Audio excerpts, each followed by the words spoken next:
Hi everyone, I'm Chris Morrison, Regional Sales Manager for Athletic Systems. For those of you that have seen our video on assembling the Keiser M3, this is just a little follow-up video showing you how to assemble the adjustable handlebars for the Keiser M3 Plus. First we're going to put on our plastic cover. To do that, we're going to take the screws off the sweat gut right here on both sides. Cover should snap right on. And use the same screws to put that on there snug. Now we're going to put on the handlebar rail. To do that, we're going to take the 4 screws out on the neck.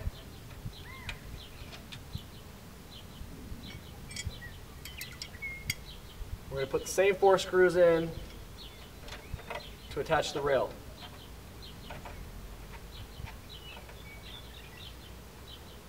You want to firmly tighten them and make sure there's no gap on the sides. Now let's put the handlebars on the rail. And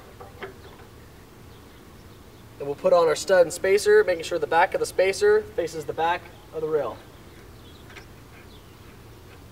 We're just going to tighten that hand tight. Now we're going to attach our L handle.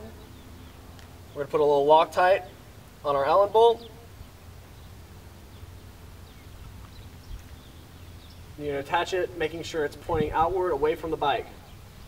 And you're just going to want to snug that down.